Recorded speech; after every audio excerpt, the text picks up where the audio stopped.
All right, we're live. Hey, everybody. Welcome to the Sunday edition of Grove Sessions. I'm excited once again for the Prejippie music group to come through and talk about all the great things that they're doing. They have a lot of amazing stuff going on, and we're really excited to hear about all of the things that they're doing. They're very busy people. This is Vox and Bruce that we have live to you from their studio. How you guys doing? Great. Good, awesome. Good. Again, thanks for taking the time. For those that don't know me, my name is Rick Coughlin. I am the co-founder, one of the co-founders of Grice Studios, and I have with me today Max Price, who is our marketing director and manager, social media manager, and also a hip hop artist as well in his own right, and an amazing one at that. And I have the ever fabulous Prejippie music group here today, Vox and Bruce. They do lots of things. They got a lot going on. Amazing content. Been checking your stuff out. You have like 1 billion YouTube videos. Yeah. Just you guys are super pro. We really love what you do, and we know you're just moving and shaking. And what's exciting about today is you're going to talk about what the DIY rock star is and what that life looks like. And I think everybody that's watching is going to get a lot of insights about what it means to really make it in the music business, right? Because we all talk about that, something that people always say, how do you make it in the music business? And there's a lot of realities within that. And I know that you guys are walking the walk and talking the talk and doing those things. So we're definitely looking forward to getting into all of that. I think we're going to start out actually, and it seems appropriate that we're going to share some of the content that you're putting out there. And for those of you just joining too, we've posted a bunch of links to the Prejippie Music Group's content. And so definitely check that out after this live broadcast. So Max, you want to go ahead and pull something up, and we'll launch right into it. I'm not sure which video this is going to be first. Sure. We're going to know very quickly. Hopefully we picked the right one. This one is Tell Me What You Want. Awesome.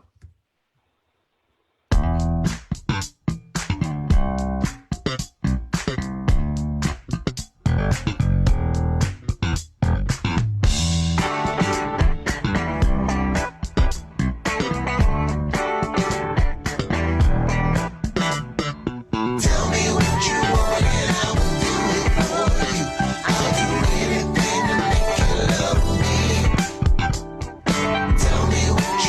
and I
Seriously, that that is so good. I I love that song. Uh, I'll Yeah. tell you one thing that strikes me when I watch you guys and just your music content alone is how much fun you guys seem to be having. That's Is the thing. is that an accurate statement? Do you guys have fun? Thing. That's the number one thing. It also seems like you guys really like each other too. So from a professional standpoint, that's probably good too, right? Right. So tell us a little bit about that song. I mean, you know, it's a great song. Obviously, like the production quality is gorgeous. Everything just is well separated. It really comes through. I love just the whole performance in general. I mean, the video is super fun. But yeah, just talk about that song a little bit. Well, you know, for me, the foundation for a lot of stuff that we do, I think, really starts with funk. So that was, you know, a huge influence on me kind of growing up. Early on, you know, I was influenced by Sly and the Family Stone. So that's Larry Graham, you know, Louis Johnson, all those great bass players that kind of came up in the 70s. So, you know, a lot of our songs starts off for me with a bass groove. And so, and, you know, that's similar with that one. And, you know, and a lot of times I think for me with production, I feel like the less I have to do as far as, you know, making tracks sound good, you know, the better or the easier it is for me to produce it. So the first thing I like to start off with is make sure that I can get each track to be as clean as possible. You know, make sure that you're getting good, tight bass line, guitar lines, everything else, so that then all that separation stuff, it just tends to work itself out a lot easier than trying to correct stuff in the mix. But so for that song, again, it's like it's really just the funk. You know, I mean, it's like for me, it kind of begins and ends there, and then, you know, you kind of can always throw the rock stuff there. And Yeah. we're not the first ones to do that. You know, the Isley Brothers, Yeah. George Clinton, Prince, everybody is kind of mixed together that same concoction, and it's to me, it's just a winning combination. You know, it always makes me feel good, always makes me feel at home. And, you know, and I know a lot of times that type of funk music, it's kind of like a dinosaur today. Yeah. But again, one of the privileges of being a DIY rock star is the fact that, you know, you are your own patron. And so you can say, I'm going to put out the music that I want to hear. Yep. I don't know how many other people want to hear it, but that's, you know, not my concern right now. The main thing is that I'm going to put it out. I love it, and hopefully I'll find other people that also love it. Yeah. I love that. And I also love, you know, funk music but being a DIY rock star, how much did you guys actually do, like, as far as the recording process and the mixing and the mastering and the video? How much did you guys do? Is that all you guys?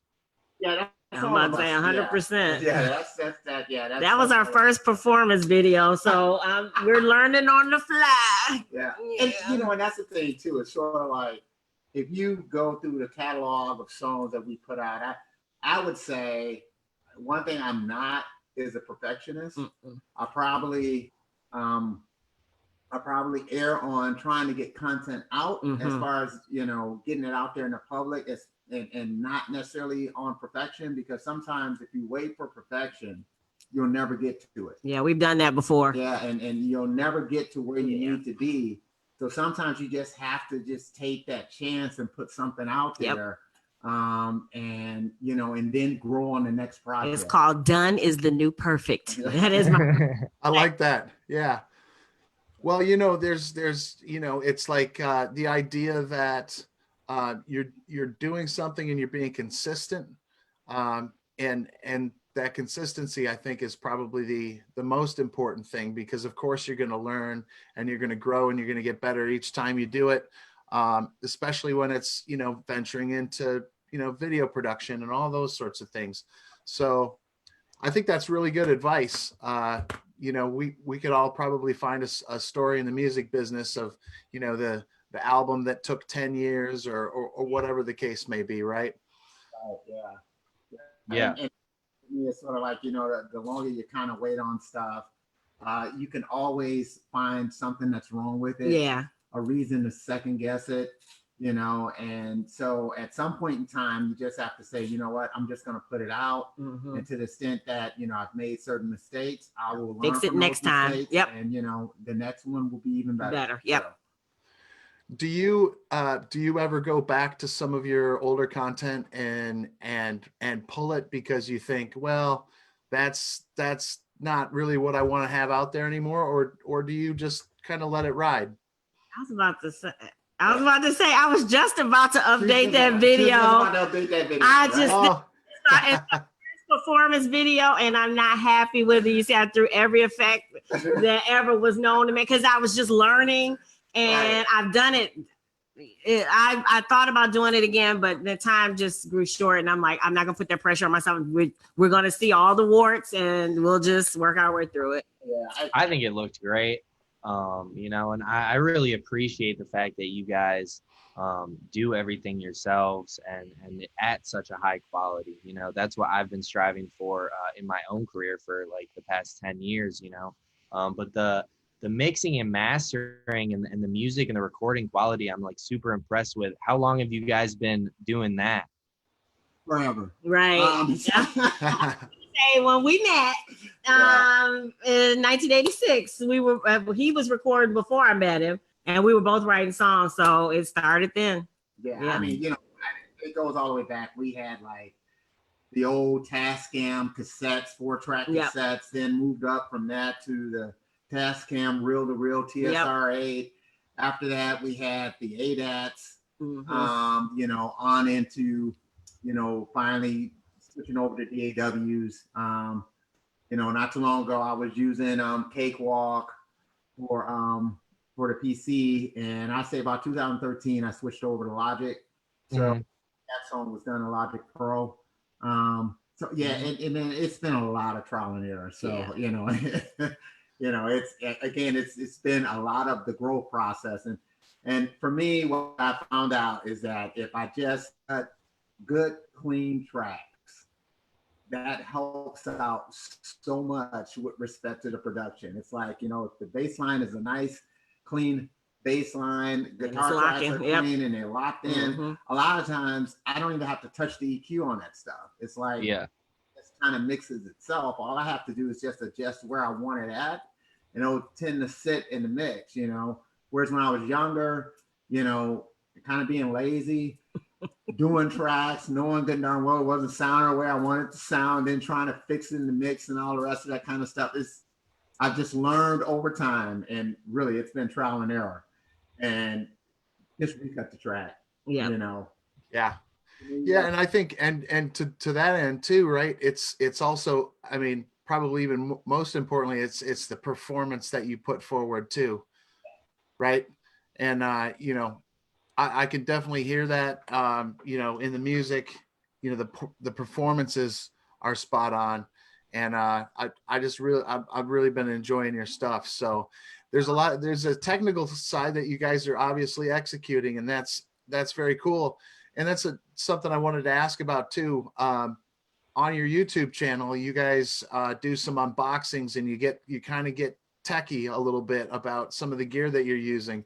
I'm seeing Vox laugh at Bruce. Is he the techie one in the pair? Does he geek out with the rest of us? I always feel like I'm not techie enough. So again, that's about, you know, even though you feel like you have certain deficiencies, that you kind of have to say, you know, forget it. I'm just going to go ahead and do it. So a lot of times, you know, I do a lot of stuff based on feel, and, you know, I don't necessarily know the EQ ranges, where the bass is supposed to fall at in the EQ and where the guitar is supposed to fall at in the EQ range, and technically how that stuff works out. And so I don't know sometimes when I'm doing unboxing if I'm techie enough for that market, you know. But at the same token, it was like, either you're going to try to be something you're not, or you're going to be who you are. Yeah. And so, you know, people like me buy gear and they want to know about it. Yep. And so let's put it out there. Yep. You know, again, it's always about trying to make sure that you're at least just getting your content out there And being yourself. and that you're being yourself, you know.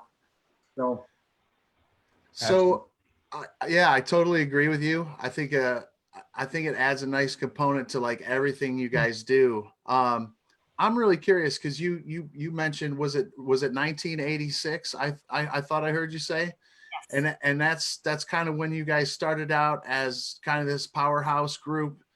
Yeah, well, And, I mean, take us back to like, and tell us that story about how, you know, how that happened and when you realized that you were going to go into this sort of content driven YouTube, you know, influencer kind of world and how that came about. But take us back a little bit to the origin story, because I think people would be curious.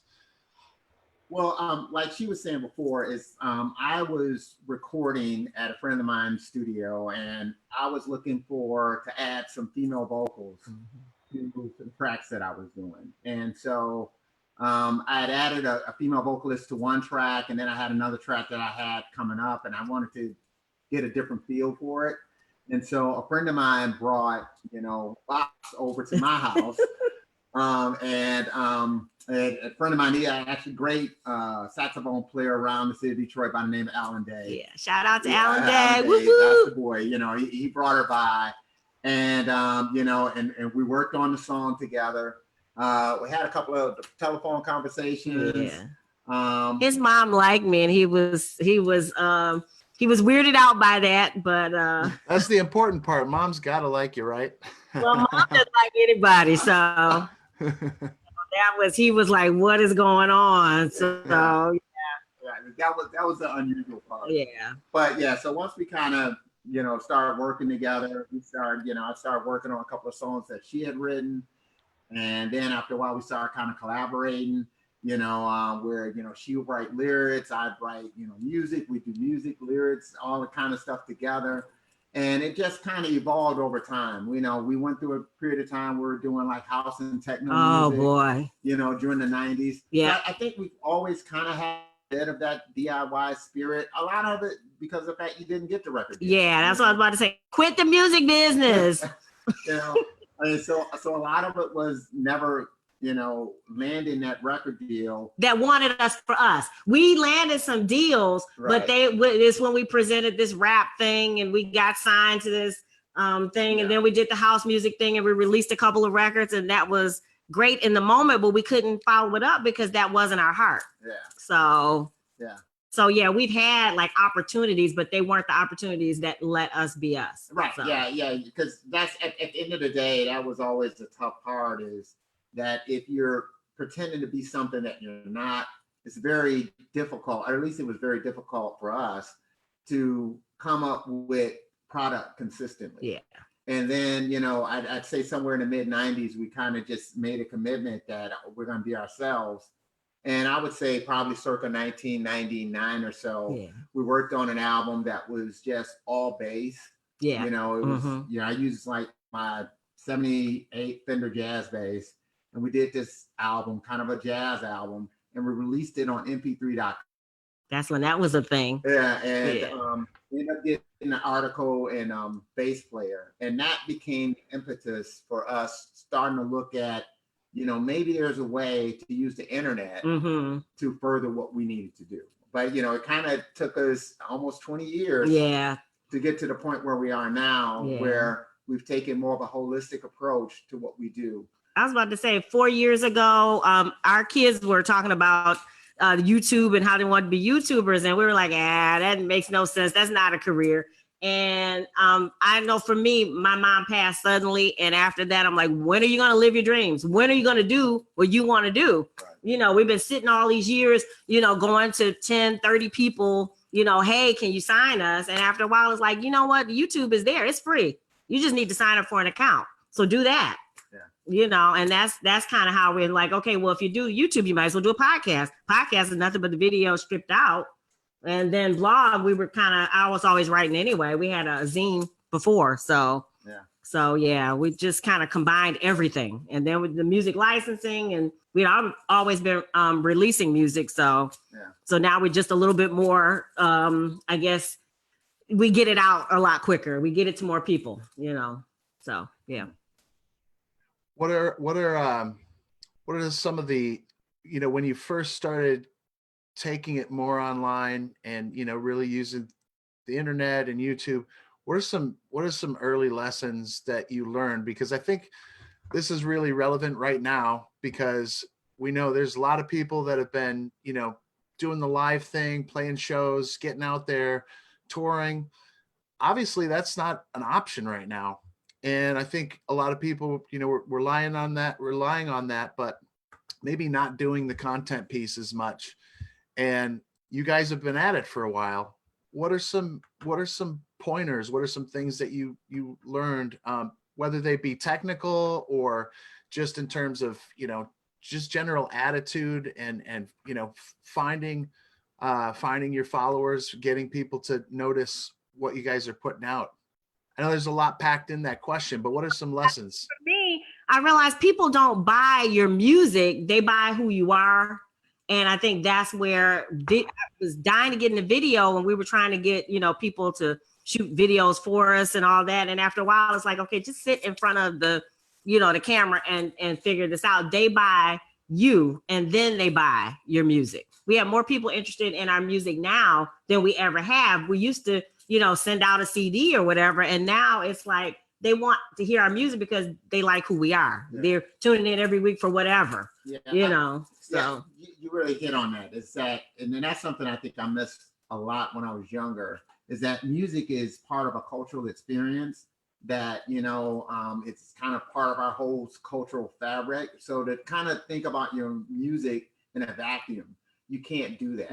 You know, is that people kind of, they attach to like the people who make the music, they're attached to who you are. Yeah. And that comes across in the music. And the more you kind of let people see that, the more they have more of a connection to the music. And so especially during this period of time, I think you have more of that opportunity. So like with people doing more of these intimate kind of performances that they're able to do, they're doing it in their houses. And now you're kind of seeing, oh, this is the kind of the way they live. And you feel like you're a little bit more closer to the artist than you were before. So yeah, I mean, it is tough with the live performance part being gone, but I think that's the way that you can kind of tap into something, because now you can have this one-on-one kind of connection with individuals, which you couldn't quite get in that concert set. So yeah, that makes a ton of sense. Build community more. Yeah. We never were networkers, quote unquote, because, you know, being introverts and being artists. And now we're starting to learn, like with our Facebook groups, and you know, now we were actually going to conferences like South by Southwest and Gear Fest and things. So we actually are meeting people and enjoying, you know, connecting up with people. And we realized that that's something we never had before. So that's another thing that the more you radiate out and we share other people's things, that they want to share our things. Not that we don't ask them in exchange, but it's just more common to see people share our, like the one of the videos that you're going to show has been played on YouTube 600,000 times, and it's mostly from people just sharing it. You know, I mean, people in Brazil and people in Mexico, and like, wow, you know, they're sharing our video. So yeah. That's amazing. And, you know, I think it speaks a lot to the other part. Obviously you guys are performers and songwriters, and, you know, you can do this stuff on a technical level, but, you know, I see you putting information out there, you know, that's helpful, that really delivers value to people too, right? Not just for entertainment, but to, you know, kind of be informed and how you think through the industry. Since you mentioned that video, it seems like a good time to play it. What do you think? Sounds good. What do you think, Max? Can you get that loaded up for us? Yeah, absolutely. What's the name of the specific one that you were talking about? You're My Hero. Okay.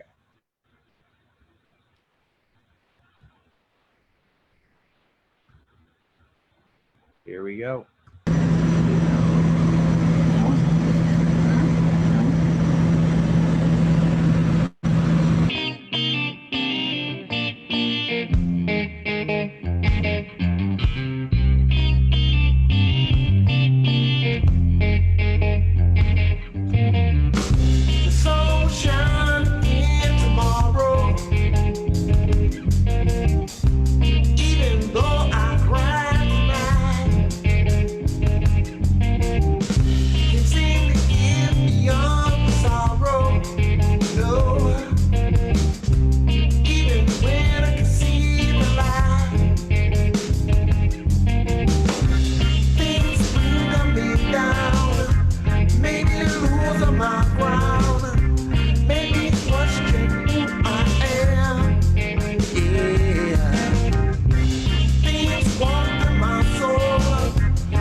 Wow, that was really awesome. I love that one. I love like reggae music.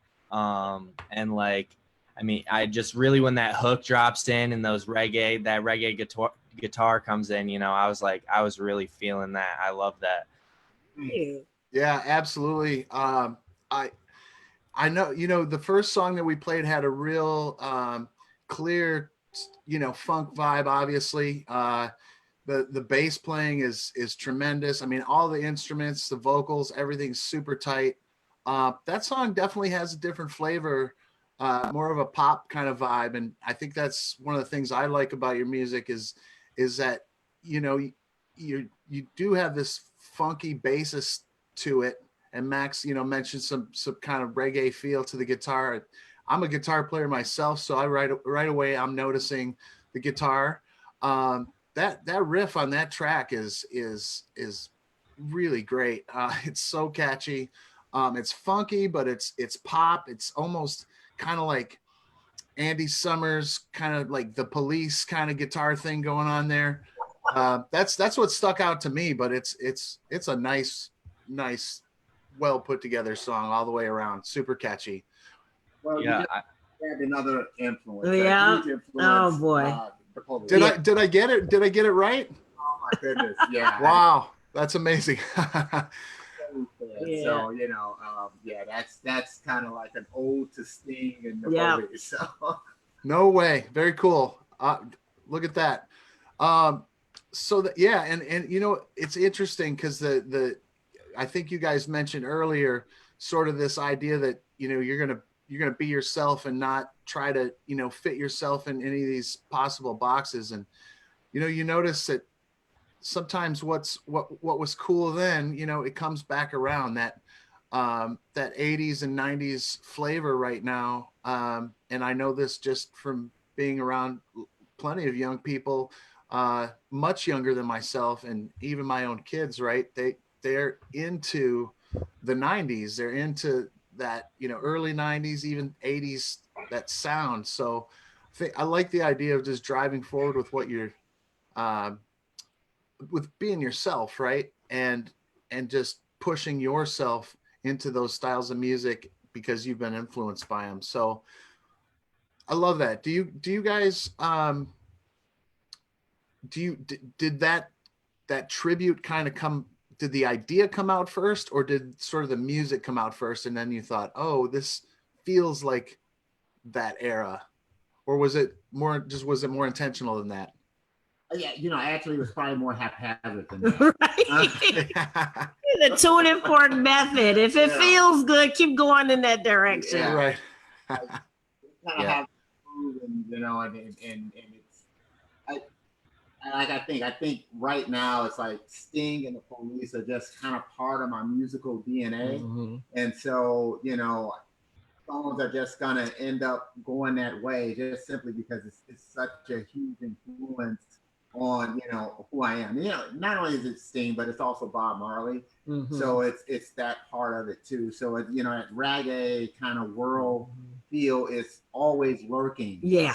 You know, and stuff that we do too. So yeah. Especially the end, the festival. I call it the festival part because it usually ramps up to something where there's a strong festival. The urban choir comes in and we do our thing. Yeah. You know, and I think usually the songs aren't, you know, because we've done a couple of songs that kind of fall in that vein, but there's always a twist to it. It's not quite straight up reggae. It's always reggae, like meet something else, a bit of pop, or maybe a bit of funk, a bit of something else. But you know, and I think it's just because of the fact that reggae music from, I think I can see clearly now, Johnny Nash, long time ago. Yeah. You know, I always loved that song as a kid growing up, and it's just been part of kind of, you know, who we are when we make music now, because again, that's part of the DNA strands that make up what we do. Yeah, and I can really like hear that a lot in your message as well. Like you guys have a super positive message. It's about love, it's about inspiration. And that's like what I got out of reggae as a kid too. Like when I was younger, I was listening to reggae a lot, you know, in my late teens, early 20s, and it really shaped me in my positive mindset, you know, and I really try and take that and put that into like my hip hop music. So I love your guys' message as well as the music, you know. And I really like how you guys kind of mash together like a music video with a lyric video as well. It's really cool because usually it's like one or the other. But it's great to have the lyrics, you know, especially on social media, and sometimes people can't actually listen to it. So I really like it.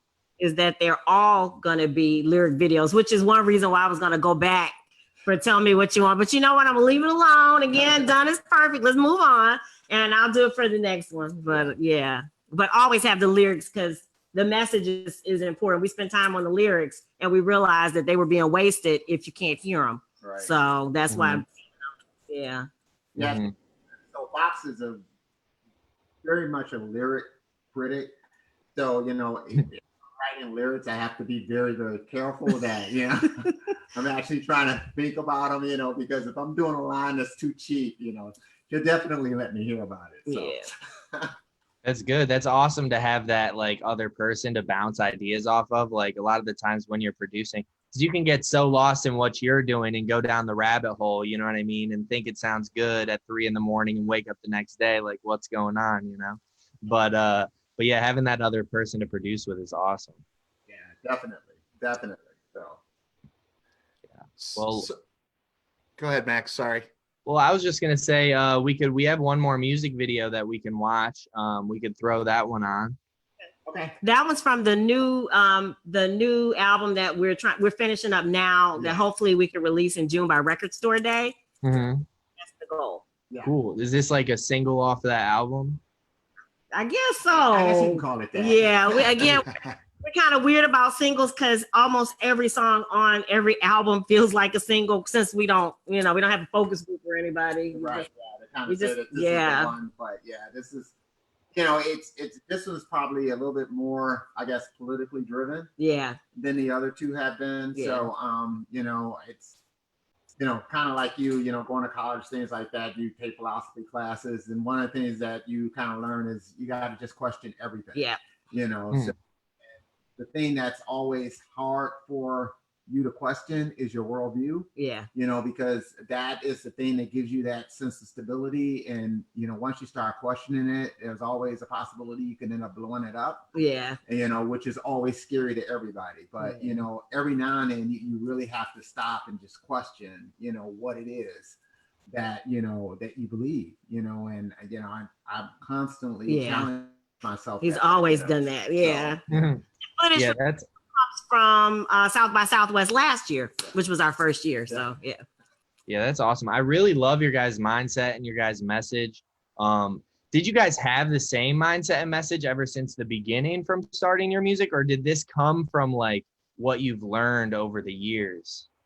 Yeah, it's evolved. It's evolved a lot. You know, when I was younger, you know, I probably very more myopic in my worldview, but it's just over time, like you say, you learn stuff, even learning together. Yeah. You know? Yeah. And that's the other part, is allowing others to influence you and things like that. That all kind of helps. So yeah, it's been a journey to get to where we are. Yeah. You know, and there's even more journey that's left ahead. So. Yep.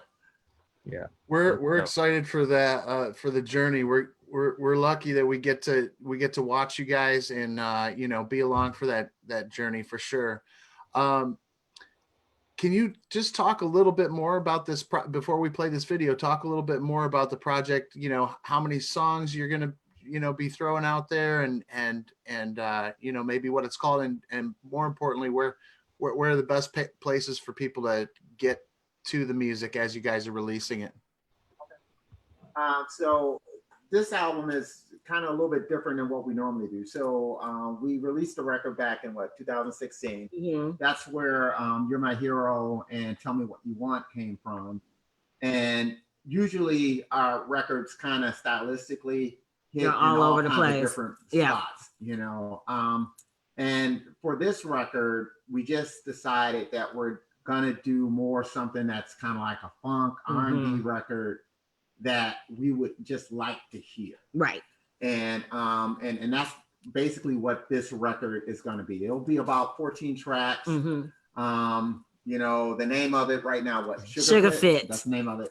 So, you know, and so yeah, it's a combination of different R&B styles. I can't say that it's all the same thing. And it's got a little world in there too. So Yeah, you're going to feel the reggae kind of vibe somewhere in there. Yeah.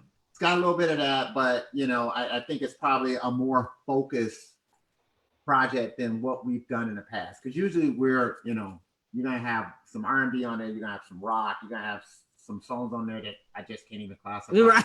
So just kind of wherever is our mindset at that point in time. Right. So Higher Up Deeper In is the one that Hero comes from. That's on iTunes, and that's kind of all over the place. It's a little bit of everywhere. This one, we decided to parse out the songs since we're writing so much. We got enough to put different things in different buckets. So this is just the funk and kind of R&B bucket. Right. Sounds like a perfect summer record. Yeah. Hopefully. Yeah, well, you know, summer's coming, whether you know, no matter what, it just we might be listening to it in our backyards, I guess. So we'll see what happens there. But Max, if you have that video up, let's take a listen and a watch. Let's do it.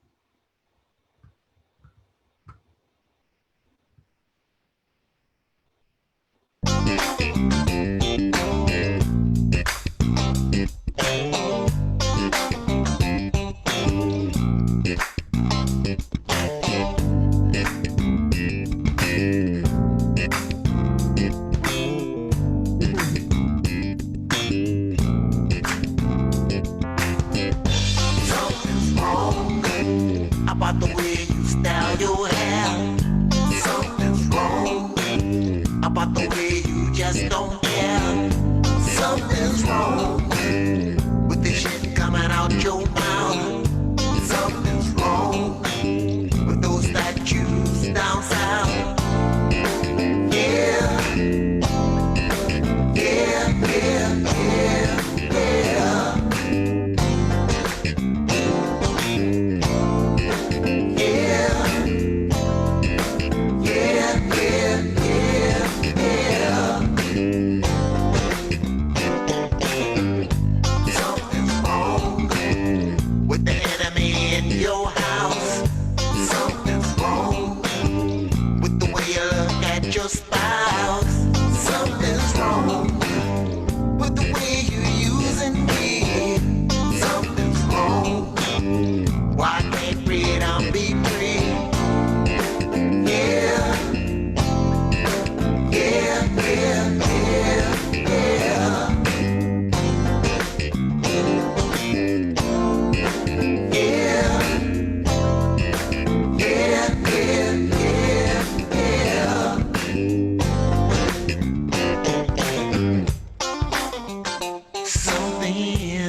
Something's Oh, Wrong by Blooming Prejippie.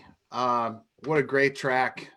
The sound is definitely and distinctly funk. But there's lyrically speaking, right, there's a lot in there. There's a lot of serious topics you guys are covering, talking about the statues down south, people being left out.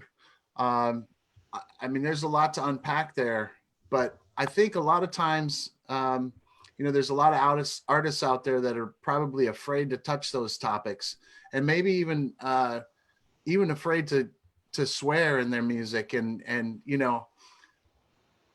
the shit word isn't really, it's not like that divisive or anything, but it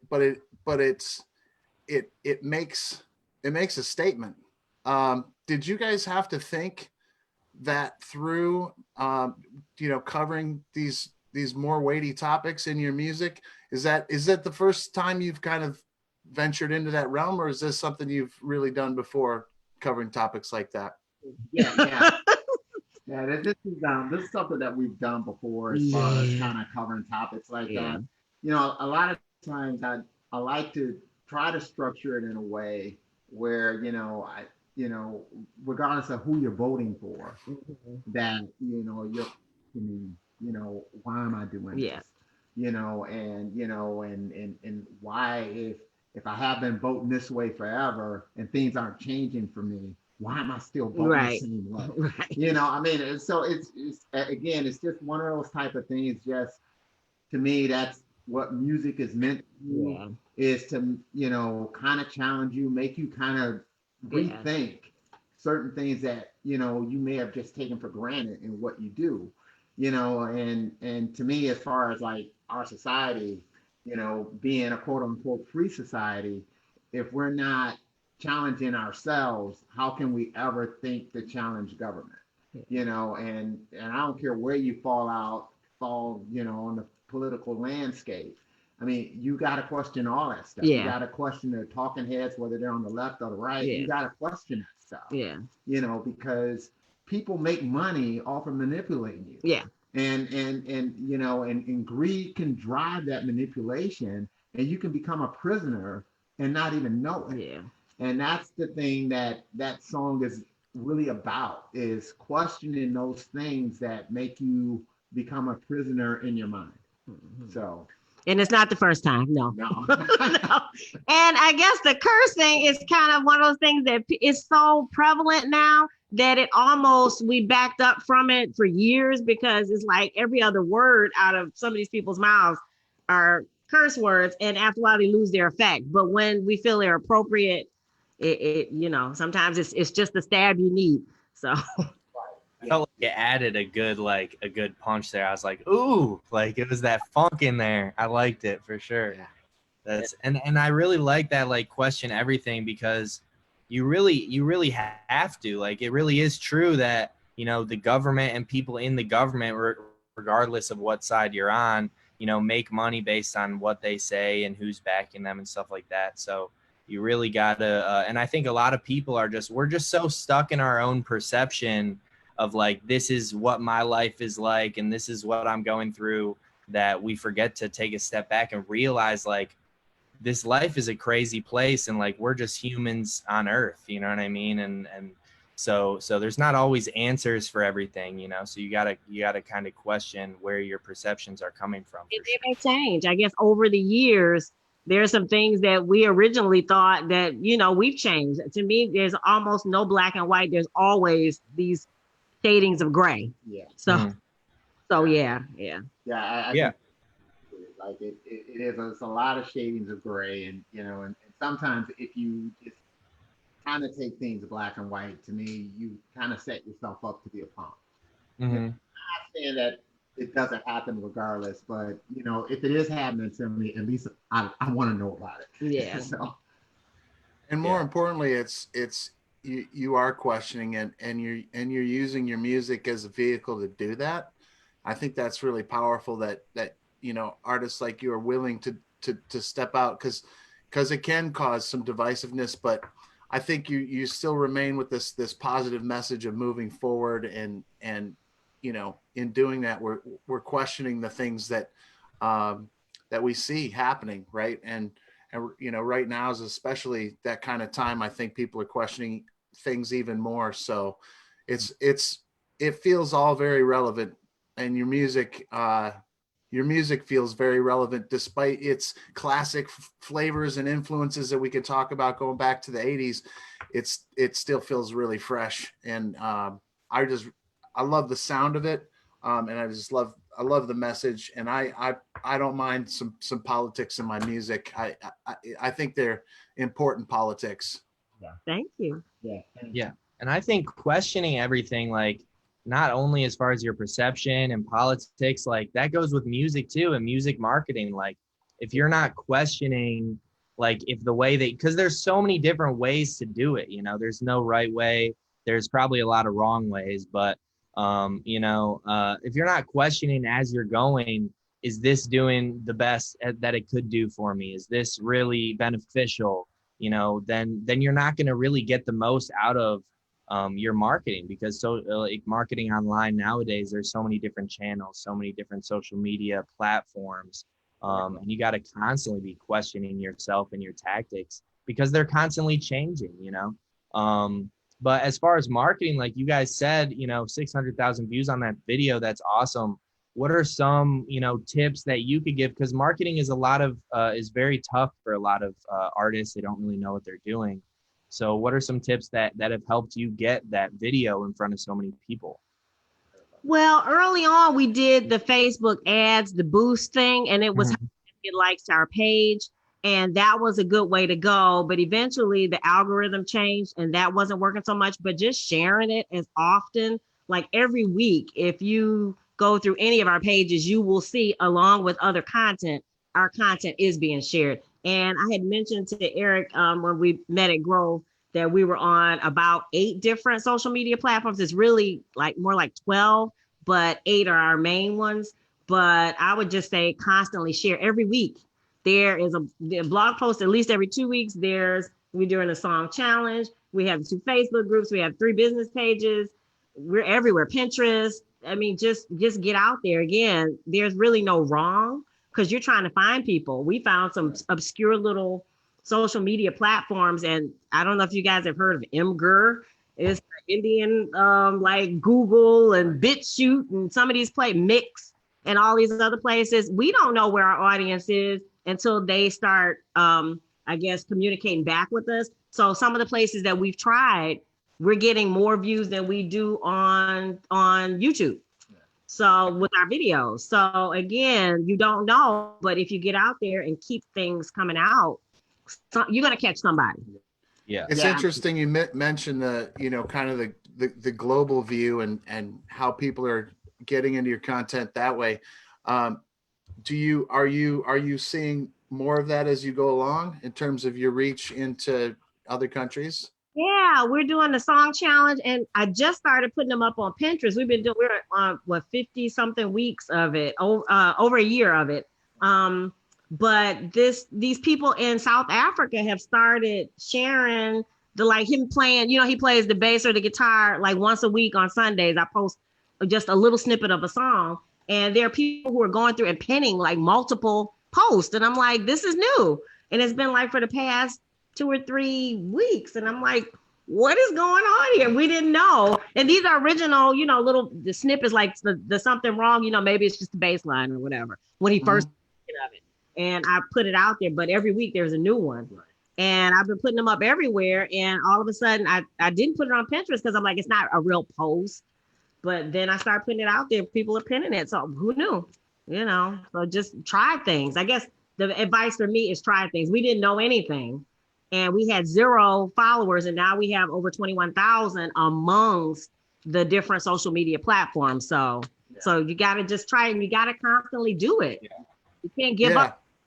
We used to say, hey, we've sent out 30 CDs to 30 different managers or whatever, and we're done for the next 3 months. And it's like, no, every week, I don't care if nobody responds. Every week something's going out. That's just the way it is. And that's like, what do you have to lose? Nothing. Maybe a little bit of time, but what were we going to be doing anyway? So a very good friend of mine and also business coach. He always says consistency trumps intensity, right? You guys, you must have, I mean, in order to manage all this, you must have a pretty good organizational system, right? I mean, you got to calendar this stuff and commit to it and say on these dates we're going to do it. You sound very organized, and maybe you don't feel that way all the time, but for I think a lot of people watching, you do have a lot going on. What are some ways that you are able to keep that consistency? Like, are there tools that you use? Is it more of just an attitude? Is it specific calendar dates that you maybe you don't always meet perfectly, but hey, we got to get this out? And what are some things that you do to move that part of it forward to stay consistent? I'll go ahead. No, I was just going to say one of the things that we always had was content. So, so that's never been a problem. It's like the creative process has never been the issue. I think the biggest hurdle for us was getting over the hurdle of dissemination. Getting the stuff out there. And so, Vox has just been, tenacious with respect to making sure. Now, she wouldn't say that she's on a calendar, but every single morning she spends at least an hour and a half sharing stuff. Yeah, social media. Yeah. Yeah, on different platforms, everywhere, in any place. And this is a commitment that she does every single day. And so because that happens every day, we are starting to see huge returns based on that, and I tend to share when she shares, and I share too. And so this happens daily. And for us, it's almost robotic in the way that we do it. And so I think that we probably don't really notice that, there's work being done, but there is work being done. And that's that consistency model that helps to just, propel this ship forward. Yeah.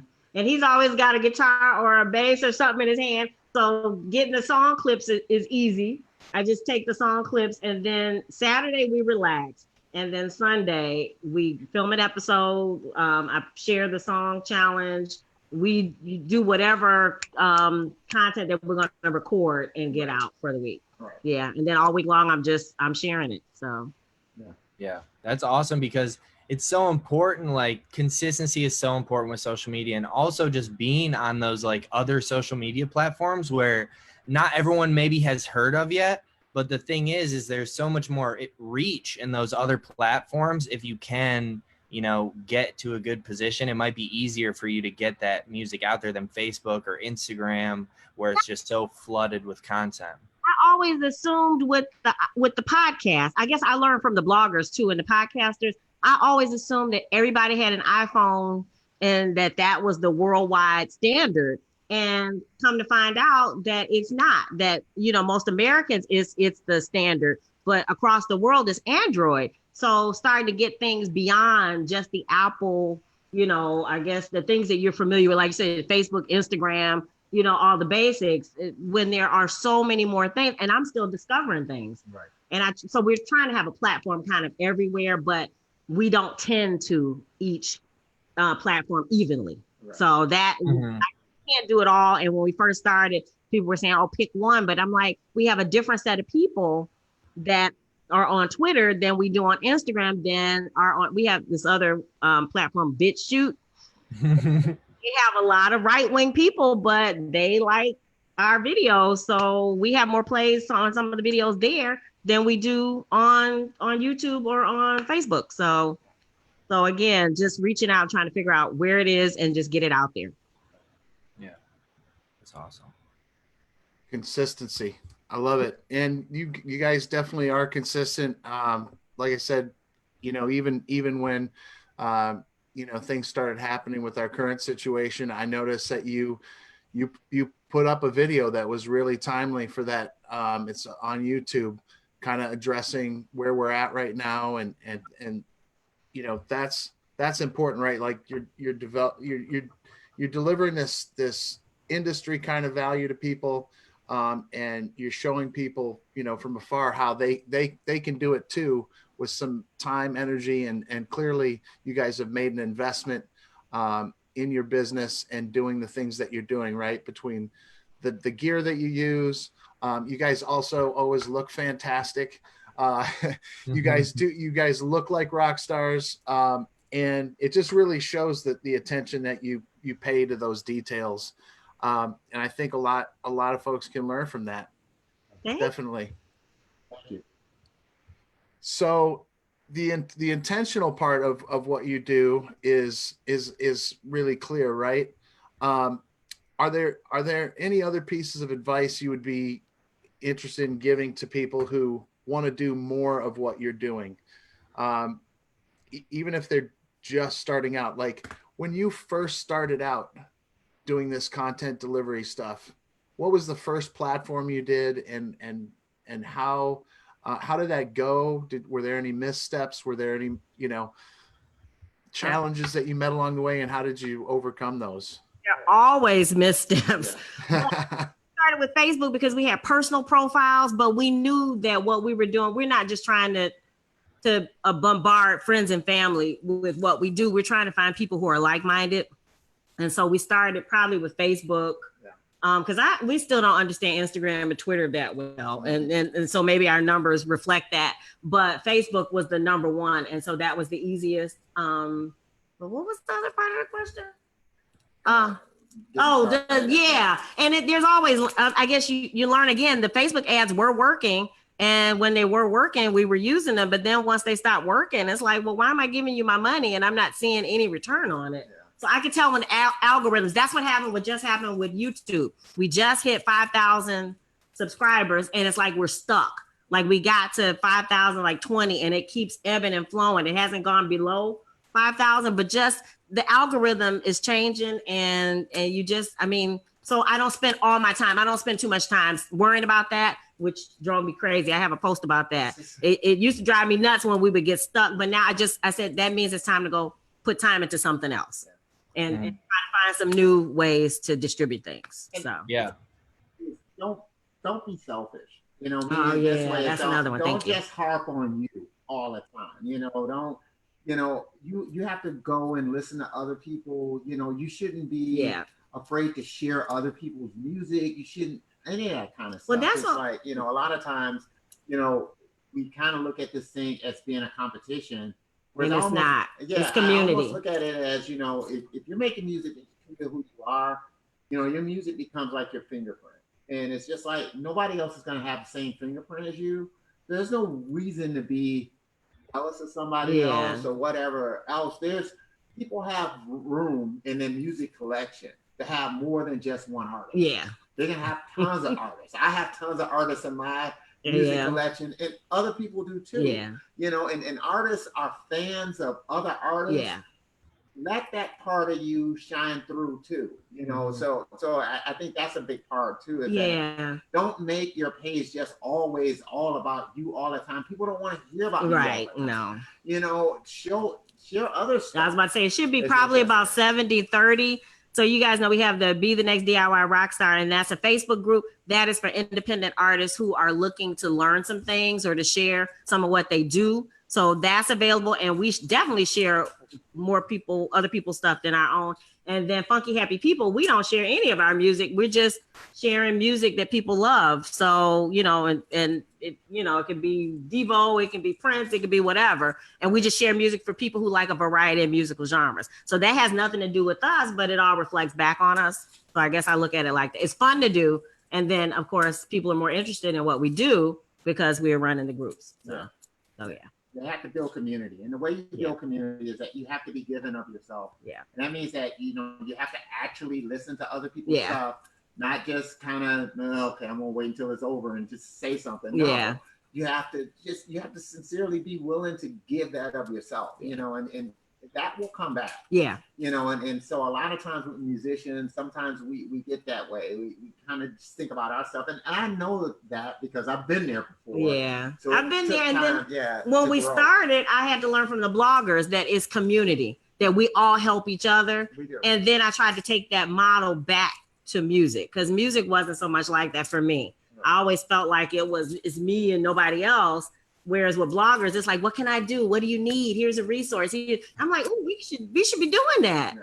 And so that's where the Be the Next DIY Rockstar came from. So, Yeah, I think like on social media, a lot of the times like artists, and I know myself as well, like we'll get caught up and like we'll just think like, oh, I'll just share my stuff, you know, and it's gonna be so good that everyone else is gonna like it, and it's just gonna take off, and you know, I'm gonna be famous. When that's really not, you know, how it works. And social media is a community, and the more that, you know, if someone likes your photo, go and like a photo of theirs. You know, if someone comments on your photo, go and comment on a photo of theirs. Stuff like that can make such a big difference, especially like on Instagram and stuff like you guys were talking about, like just doing stuff like that, interacting with other people's stuff that is where they're also maybe like a part of your target audience. Like it's just community, you know, and people get so like they feel like they're on their high horse with their music, and we all do because we love the music that we make, you know.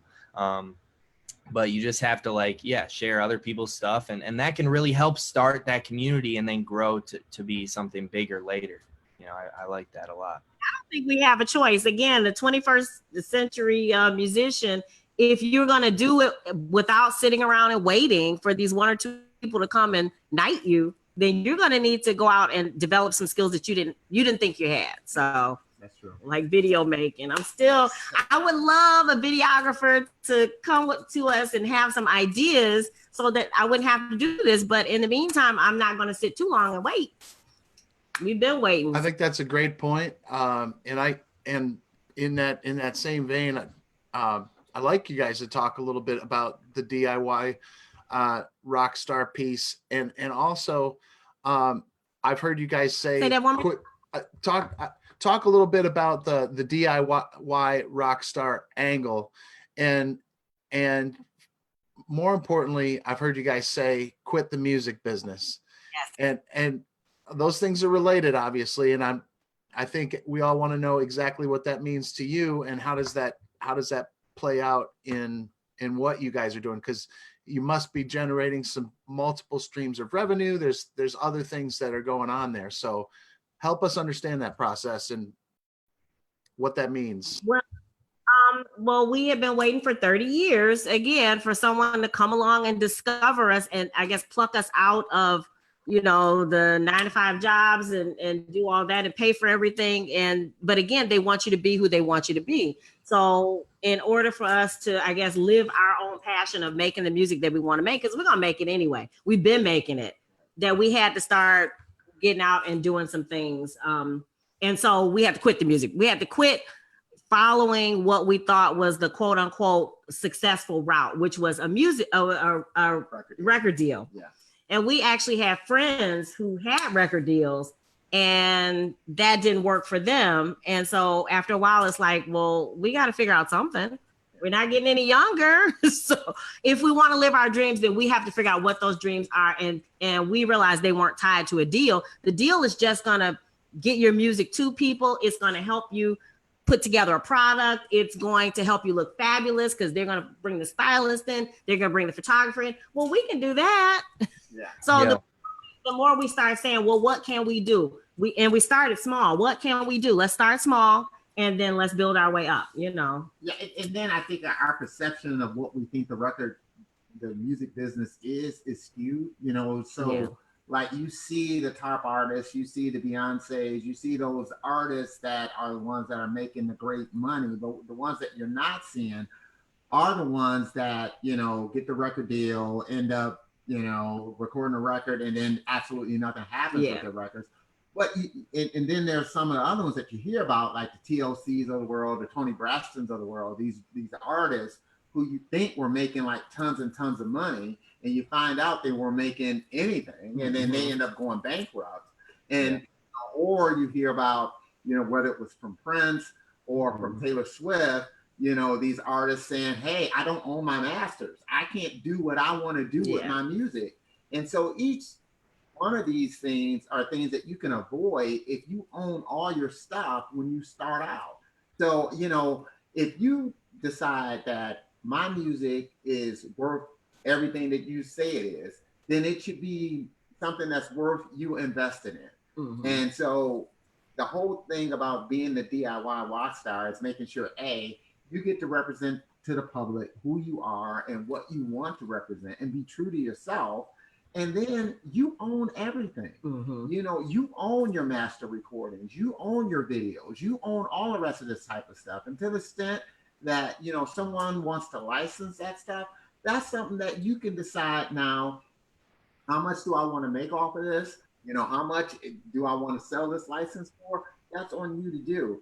So it's really a message of empowerment. Yeah. Now, with empowerment, it's not easy because you have to invest your money and your time, you know, and your time into it. But at the end of the day, you walk away owning everything that you make. That's so huge. Like, because people don't realize what even a major label deal like really means. And honestly, like 98% of the artists that are signed to major labels fail. They don't make any money. So that's why, you know, the major label is banking on making all that money back and their profit off of that 2% of artists that succeed. And that's why, like, coming in as, you know, an artist starting out, if you don't have hundreds of thousands of fans that are buying your music already, you're going to have no bargaining power to be able to get a good deal. They're going to be making, you know, 90% of all the money that you bring in. And you're going to have to do exactly what they say. You know, they're going to be like, oh, we gave you $200,000. So you got to be here. You got to wear this and you got to say this. And that's that. But people don't realize that. And then artists will just sign a contract and not even read it. And then they get shelved. And then they're in a bad situation with their label. And it happens all the time. So, you know, I think what you guys are doing is huge, because if you can build your own foundation and get to a point where you have, you know, thousands, tens, hundreds of thousands of fans, then you really can pair up with these major labels as more of a partner, as opposed to just being like basically having to do everything they say. I mean, because nowadays, you know, as you guys know, the major labels have these what they call 360 deals. So that means that basically they get a piece of everything that you do. You know, so at one time it used to be that, you know, they recoup from, you know, the money that they spent on you in order to record an album. However, when you went out on tour, or if you got, you know, an endorsement deal, all the rest of that kind of stuff, that wasn't a part of the money that they can take. Whereas now, as part of these 360 deals, everything that you get, you know, your touring, your, you know, you get an endorsement deal, your merchandise, all the rest of that stuff, they get a piece of all that stuff, you know. And so, you know, it's not necessarily, you know, as you might think, oh, wow, I've made it because I signed this deal and they gave me this, you know, $200,000, $300,000 advance. That's a loan. That is, you know, that's not your money. And so people don't understand that aspect of it. So. No, and they don't realize that, like, okay, you got this 300,000, but now you're not getting paid until your music makes $300,000 from your percentage, and it pays back to the record label to make up for that money. So it's like a lot of these artists, like, they think they made it, but then they still have to work shifts at the diner to eat, you know? And it's like, it comes out, because when I went to, like, I wanted a record deal like before, and I still do, but I want to get like my own label signed, you know, so I have a little bit more leeway. But you know, I really realized that signing a bad deal can be worse than having a 9-to-5 job, and even way worse, because you can get yourself into some really sticky situations, you know. You really can. I mean, they end up owning all your masters, and you know, and this is saying that you just walked into the record company, that you didn't have a production company that you were working with. So if you had a production company you were working with, and you got the record label, now you got two different entities that's owning, you know, the music that you feel is your quote unquote music. And so you really have to look at it from that standpoint, that nothing is free, that everything is going to cost you. And so, you know, although you might say, well, man, you know, it's not worth it for me to work at the diner to make sure I can get enough equipment so I can put my own records out. At the end of the day, you know, you'll be surprised how much better off you would be if you did go that route of trying to do it yourself, especially now that we've got so many different tools where we can go out and you can hit your audience directly. You couldn't do that, you know, 20, 30 years ago. You can do that now. Yeah, that's the exciting thing. I think that it really opens up a lot of opportunities. Even if you are just starting out, you can start out with a little bit of investment, and go from there.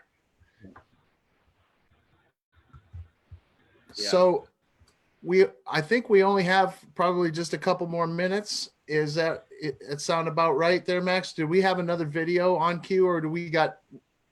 That's all the videos that we got. I guess I have one last question just for, the people watching. What advice would you give someone besides, doing everything yourself?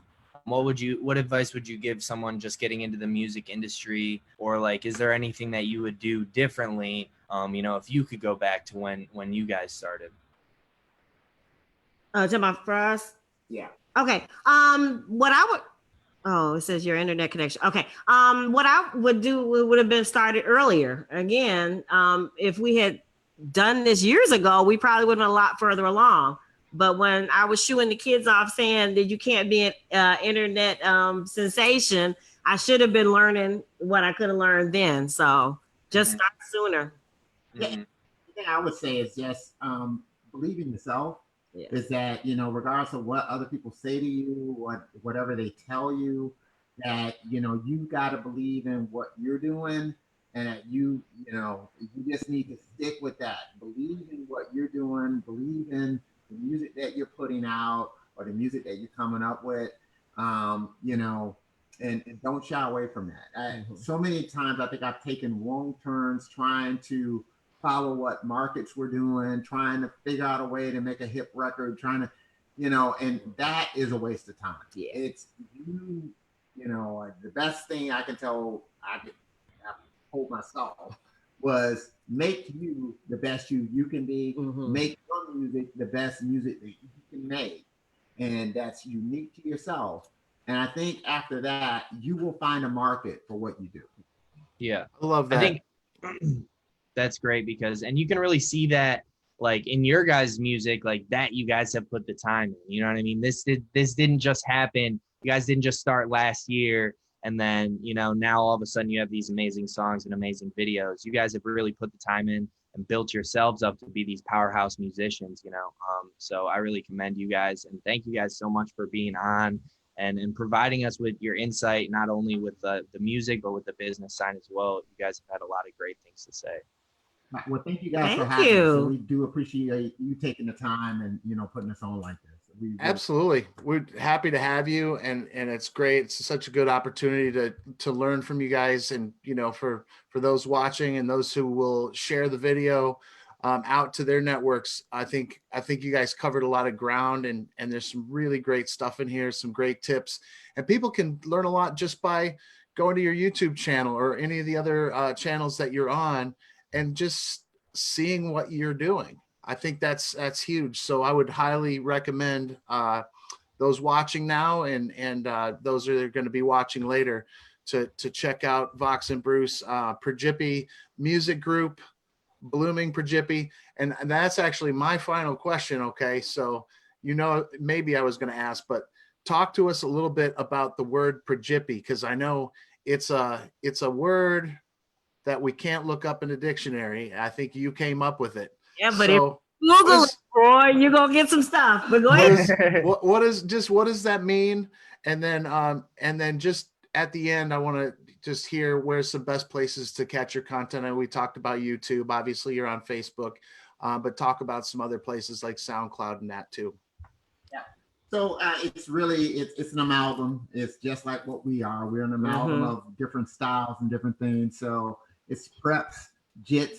It's kind of like b-boy, hip hop, funk, and hippies. Gotta have a hippie, yeah. And that's where the whole hippie comes from. Is that it's I think I've always been an amalgam of those types of things. I like Curtis Blow, I like NWA, I like PE, I like Kendrick Lamar, So, but at the same token, I've liked the Beatles, the Stones, Jimi Hendrix, the whole thing from the hippie era. And then, if you're liking Sting, that's the whole prep thing. I mean, you don't more Egghead than Sting. And Rush. And Rush. Yeah, awesome. I love how those styles come out in your music too. I really can see that. I love how you guys really do. When they say "do you," I feel like that's what you guys do. It's the authentic, Fox and Bruce, and it comes out in everything that you do. And I think that's awesome. And we're really lucky that we get to go on your journey as well. And we love sharing your content, and we'll continue to do that for sure. Appreciate it. I was about to say, for platforms, I always say go to your favorite, because that helps most people. But I can tell you we're on Instagram, Twitter, YouTube, Tumblr, Blogger, Pinterest, Bandcamp, Songtrader, Hyped It, Mix, BitChute, LinkedIn, Facebook, Blog Loving, SoundCloud. We have an email list, Vimeo, Medium, Reverb Nation, and 8 Tracks. You guys are not playing around. Love to hear that. It's super inspiring. It really is. And also, I think the email list. I love to hear about your guys' email list too, because like we talked about, Facebook, Instagram, all these social media platforms, they're constantly changing the algorithm. It's constantly harder and harder and harder to break through. So having that email list, actually having something that you own, contact information where you can reach out to your fans, that's a game changer. So great to hear that. And then if people wanted to have a regular information about how they can build their own, again, the Be the Next DIY Rockstar Facebook group is where we drop, like when I was trying to redo the video, I put anything that I found that was a tutorial that would help you guys make a lyric video the same way we make a lyric video. So the things that we're doing, we share with you guys. Yeah. It's amazing. I love your sense of the community. And we're super, super lucky to, be able to get in a room with you guys, a virtual room, that is. I really hope that, when some of these orders are lifted and we can once again see each other in person, I hope that you guys will come out to the studio again. We appreciated you sharing your tour of the studio, and would love to have you back in the podcast room and for some other events that we're going to be planning in the future. But really appreciate you guys taking the time today and just sharing with our audience and your audience all the great things you're doing. Well, thank you. Thank you for having us. Again. For sure. Again, Prejippie music group, Blooming Prejippie. You can find them on just about every platform in the world. All the links, we posted a bunch of links in the posting for the live videos, so you can always go back and hit those links and check out their content. Again, thanks for joining us. Max, anything you'd like to share before we go? No, thank you guys so much for coming on. We can't wait to continue working with you guys in the future. Thank Yeah, you. looking forward to it. Definitely. On behalf of the Grice Studios team, you guys, appreciate you so much. You look happy and fantastic. I hope you guys stay safe, and we'll definitely be connecting online for sure and sharing your content moving forward. All right. Thank you. All right. All right. You guys have a great day.